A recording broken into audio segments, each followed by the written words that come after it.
Hi folks, this is Vince with Dad's Gaming Addiction, and today we're going to look at the Ticket to Ride Map Collection 5-pack. Now, I don't have my tripod, well actually I do have my tripod here, but because the board is so big and I just got this new table, the tripod doesn't extend high enough for me to get a nice overview, so I'm sort of having to just freeform this by carrying the camera around. So apologies if I get you guys dizzy, but this is the Ticket to Ride United Kingdom and Pennsylvania map. Again, this is map collection number 5. And what I'm going to do is I'm going to go through each of the 2 expansions separately, just so that I'm not confusing you guys. Here's the Ticket to Ride United Kingdom manual here. And it looks thick, but it's all in different languages. Like, here's the United States, or the English version here, for those of you that just speak English. And then the next page is simply French, and then it goes on and so forth. Same thing with the Pennsylvania one over here. Let's go ahead and look at that. In fact, yeah, just this page here is in English, and then it moves on to French over here. So just one page for the Pennsylvania map. So this board here is two-sided. I'll show you that in a minute. Over here we've got some cards, and some of these cards are used for the UK expansion, and some of these cards are used for the Pennsylvania expansion, or the Pennsylvania map rather. These are technology cards that are used for the UK map. You've got train cards that are used for the UK map, and then finally you've got your tickets that are used for the UK map. And then over here on the left you've got your Pennsylvania tickets, and then you've got these stock cards over here, which I'll explain in a minute. Again, I plan to show you each of the 2 boards and what they do. And here's a quick look at the box insert. So without further ado, let's go ahead and show you what the UK board looks like and what special things you'll see in that particular map. Okay, so first and foremost, here's the UK map. I'm going to try and be as steady as I can with the camera here, but you'll encounter places like Plymouth, and then over here Bristol, Reading, Birmingham, Nottingham, for those of you Robin Hood lovers out there, Leeds, and then when you get up to Scotland, you've got things like Edinburgh, Glasgow, Dundee, and so on and so forth. And then over here, you've got Dundalk and Tullamore, Belfast. Then you've got a guide in the upper left-hand part of the board here. And it works the same way as your regular Ticket to Ride map. The more trains you put down, or the bigger the route, the more points you get. So what kind of special things will you get with the UK map? Or what kind of special things will you encounter while playing this map? Well, let's go ahead and take a look at the manual, just so I can be absolutely 100% sure that I'm explaining this right. First and foremost, it says here that you only need 35 trains and the matching scoring markers from Ticket to Ride or Ticket to Ride Europe. It's important to note that this is not a standalone game, so you will need the Ticket to Ride or Ticket to Ride Europe game, which are the base games, in order to play this. So you're going to need 35 trains, not the usual 45, from either Ticket to Ride or Ticket to Ride Europe. You do not need the train cards from the original game, as the expansion comes with a complete specific UK train card deck and includes 6 extra locomotive cards. And to show you what that looks like, here's the train deck here. I did not shuffle these up, but here's a look at the locomotives there, and then you've got other colors in here somewhere. There's a lot of locomotives. And you're going to need them too. Like here's yellow, and let's see, there's white, and so on. So a uniquely themed train deck for the UK expansion. So locomotives. At the start of the game, each player receives a locomotive in addition to their 4 train cards. Any 4 train cards can be played as a locomotive. That's something new. When 3 or more locomotives appear among the available face-up cards, do not discard them. In the standard game, if 3 wilds come up, you'd refresh the pool of 5 cards. Not the case here, because locomotives are used heavily in this game. Not just because some spaces require them, like you'll note here that this particular route has these little symbols on them. Let me see if I can turn the camera. But you'll notice that, yeah, these little symbols here mean that you need to play locomotive cards in order to complete that route. And there's even a nice big route down here. It's worth 40 points, Southampton to New York. It's pretty big, but requires 3 locomotive cards in addition to your other train cards that you'd need for that. So that's a 40-point route, which is pretty impressive. Now, at the very beginning of the game, you're only going to be able to build in certain places. Like in Ticket to Ride, you could like put trains down anywhere you want to. In this game, it's a little different. There's something called technology. Let me just go ahead and briefly cover that. This expansion includes technology cards. Players start the game without any technology. They can only claim 1 and 2 space routes, and they can only claim routes in England. Ferry routes cannot be claimed. The exception is Southampton and New York, which is what I just showed you. At the beginning of their turn, before taking the regular action, a player may discard locomotives to buy 1 technology card. Remember that any 4 cards may be used as a locomotive, or any 3 cards if you have a booster technology even in this occasion. So as I was explaining earlier, there is a technology deck that comes with this particular map, and you'll be able to buy various things. Like there's diesel power here, and you'll see how many points you'll need to spend in order to actually, or how many locomotives you need to spend in order to buy the card.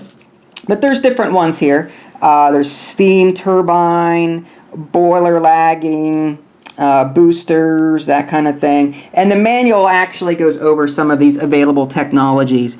Wales concession, they explain what they do. Allows you to claim routes into any of the 5 cities in Wales.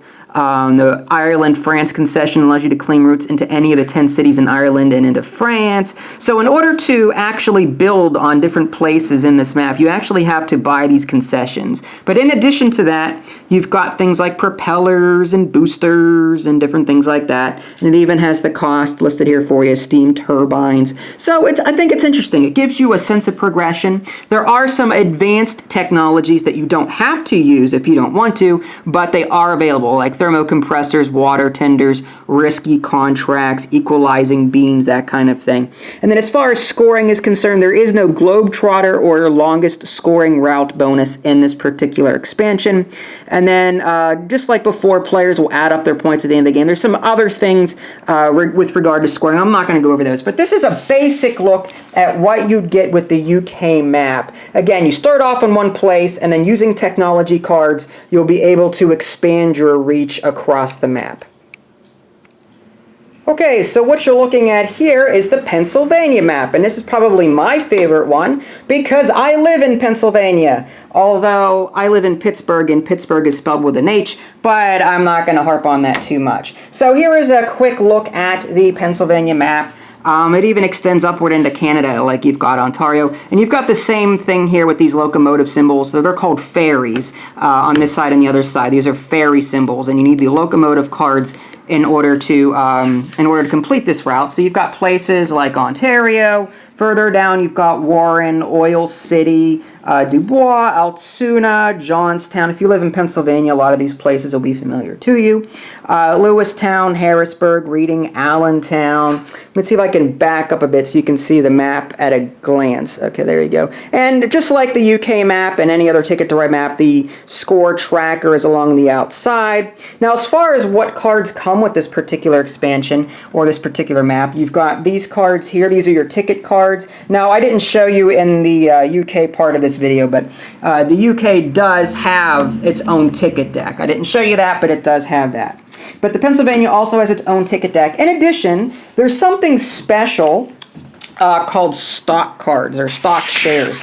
Let me get this set up. Again, this is very free-form and informal here. My tripod just isn't up to the task with this new table. If you guys can recommend a taller tripod, feel free to. But anyway, you've got these stock cards here. Now, you'll notice that whenever you complete a route, you'll notice there's little symbols below each of these routes. Like you've got Erie. Those represents the different stock or the different companies that you can acquire stock in. And the way the stock shares work, let's see, when setting up the game, sort the 60 stock shares by railroad. In each railroad, sort the cards by numeric order and place them in that order so the number 1 share of each railroad would be on top with the number 2 below it and so on. Notice that each railroad has a different amount of shares. So you'll notice that each railroad has a different amount of shares, like that BR and PS2, and the one on the bottom right, and the dog just shook her head. That's what that was. The one on the bottom right has 15 shares, okay? And then that basically tells you what your chances are of getting the majority sharehold bonus at the end of the game during scoring.